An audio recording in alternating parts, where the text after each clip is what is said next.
તો શીતળામાને જ્યારે બેસાડો હોય ત્યારે બાજુમાં સુપડું રાખવાનું હોય છે, જમણી બાજુ, અને ડાબી બાજુ સાવરણી રાખવાની હોય છે. તો હે શીતળામાં, આજે મારા ઘરના અનાજનો મેં આરામ આપ્યો છે. જેવી રીતે સુપડું અનાજને ચોખ્ખું કરે છે, એવી રીતે મારા શરીરને પણ આજે ચોખ્ખું કરવાનું છે. જો દેખાય સાવરણી હાથમાં દેખાય છે,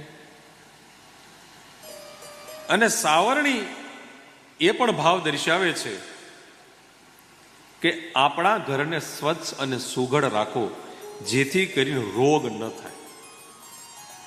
અનાજ છાળીને સુપડામાં વ્યવસ્થિત ઝાટકીને સારું કર્યું હોય તો અનાજ સારું હોય, અને ઘર સાફ સફાઈ તો રોગ ન થાય. તો અમારા ઘરમાં શીતળાનો રોગ ન થાય એ માટે માં અમારી ઉપર કૃપા વરસાવે.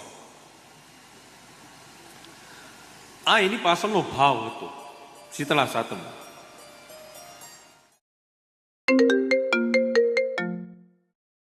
હવે તો કાંઈ નહીં, ઓલા રૂની લાંબી લાંબી લાંબી વાટામાં બટાઈ સીધી પહેરાવી દે ડાયરેક્ટ. જો પહેરાવી જો અહીંયા આંબાનો રોપો મૂક્યો, જોયો તેમ કેટલું સરસ કર્યું છે. આ કુલર બનાવી, જો આ કુલર છે ને પેલા બધાને ખૂબ ભાવતી.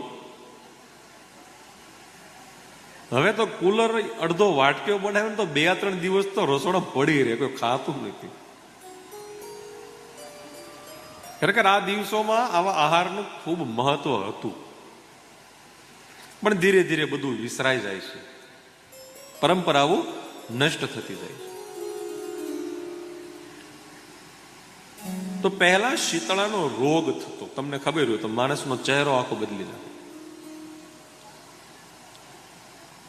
દર વર્ષે લાખો લોકો શીતળાના રોગથી મરી પણ જતા.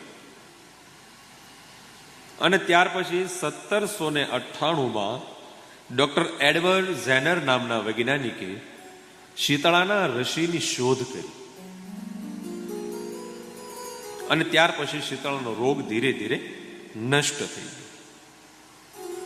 તો આ શીતળા સાતમનું આવી રીતનું મહત્વ છે.